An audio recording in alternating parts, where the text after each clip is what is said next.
নমস্কার বন্ধুরা, স্বাগত জানাচ্ছি তোমাদের এই আমার চ্যানেলে। তো আজকের ভিডিওতে জানাবো আইএসএল ট্রান্সফার মার্কেটের বড় কিছু খবর এবং তার পাশাপাশি আন্তর্জাতিক ফুটবলে ভারতের হতাশাজনক পারফরমেন্স সেই ব্যাপারে কিন্তু জানাবো। তো ভিডিওটা স্কিপ না করে সম্পূর্ণ দেখতে থাকো। তো চলো বন্ধুরা, ভিডিওটা শুরু করা যাক। এই মৌসুমে সবে অর্ধেক হয়েছে, তার মধ্যেই কেরালা ব্লাস্টার পরবর্তী সিজনের জন্য দল গঠন করা শুরু করে দিয়েছে। তো 4 বছরের জন্য কিন্তু মোহনবাগান থেকে তাদের রিজার্ভ টিমের গোলকিপার আর্স আনোয়ার শেখকে কিন্তু টেনে নিল কেরালা ব্লাস্টার্স। তার পাশাপাশি ওড়িশা এফসি থেকে অভিজ্ঞ গোলরক্ষক কমলজিৎ সিংকেও কিন্তু তারা নিজেদের দলে ভিড়িয়েছে।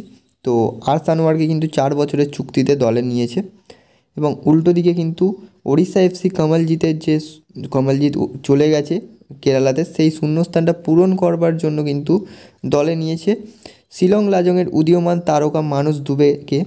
অর্থাৎ বলাই চলে যে ট্রান্সফার মার্কেটে বেশ ভালোই খেলা চলছে আর কি।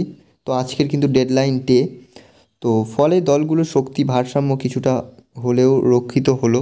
উল্টো দিকে বন্ধুরা, আরও একটা গুরুত্বপূর্ণ খবর বেরিয়ে আসছে যে আইএসএল 24-25-এর প্লে অফের সূচি প্রকাশিত হয়ে গেছে। অর্থাৎ নকআউট সেমিফাইনাল কবে হবে সেই ডেটটা কিন্তু জানা গিয়েছে। তো নকআউট রাউন্ডের ম্যাচটা হবে হচ্ছে 29 এবং 30 মার্চ। তারপরে সেমিফাইনাল হবে, কিন্তু সেমিফাইনালের প্রথম লেগ 2রা এবং 3রা এপ্রিল, এবং দ্বিতীয় লেগ কিন্তু খেলা হবে 6 এবং 7ই এপ্রিল। এছাড়া চূড়ান্ত লড়াই যেটা ফাইনাল হতে চলেছে সেটা কিন্তু আপাতত ডেট জানা যায়নি। যতদূর অবধি আপডেট বেরিয়ে আসছে 10 তারিখ থেকে 13 তারিখের মধ্যে হতে চলেছে এপ্রিল মাসের। তো কেমন কি প্রতিযোগিতা, মানে এবারের আইএসএল বলা চলে বেশ প্রতিযোগিতামূলক হচ্ছে, তাই প্লে অফে কিন্তু হাড্ডাহাড্ডি লড়াই হবে বলাই চলে। উল্টো দিকে আন্তর্জাতিক মঞ্চে ভারতীয় অনূর্ধ্ব 20 ফুটবল দলের জন্য কিন্তু একটা দুঃখের দিন বলাই চলে, কারণ তারা কিন্তু মন্দিরি চ্যালেঞ্জ সিরিজের যে টুর্নামেন্টটা খেলতে গিয়েছিল ইন্দোনেশিয়াতে, সেখানে কিন্তু তারা হোস্ট ইন্দোনেশিয়ার এগেনস্টে 4-0 গোলে বিধ্বস্ত হয়েছে। তো এই জায়গা থেকে দাঁড়িয়ে কিন্তু ইন্দোনেশিয়া বেশ আক্রমণাত্মক ফুটবল খেলছিল প্রথম থেকেই। তো ভারত একেবারেই নিজেদের ছন্দ খুঁজে পাচ্ছিল না এই ম্যাচে, এবং স্কোর লাইন যেটা 4-0 বাইরে থেকে দেখাচ্ছে, কিন্তু এটা কিন্তু এই হচ্ছে ভারতীয় ফুটবলের জন্য একটা খুবই খারাপ ম্যাচ হতে পারতো।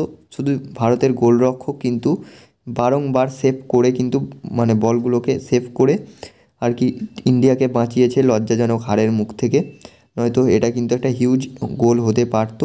এবং ফার্স্ট ম্যাচটা সিরিয়ার এগেনস্টে 6-0, দেন 5-1 গোলে জর্ডানের কাছে, এবং উল্টো দিকে ইন্দোনেশিয়ার কাছে 4-0। তো ডেস্ট্রয়ার একটা পারফরমেন্স বলাই চলে। তো বন্ধুরা, স্পেশালি এই ছিল আজকের ভিডিওটা কেমন লাগলো কমেন্টে জানিও, আর চ্যানেলে নতুন হলে অবশ্যই সাবস্ক্রাইব করে দিও বন্ধুরা। তো দেখা হচ্ছে পরবর্তী ভিডিওতে। Thanks for watching and keep supporting guys.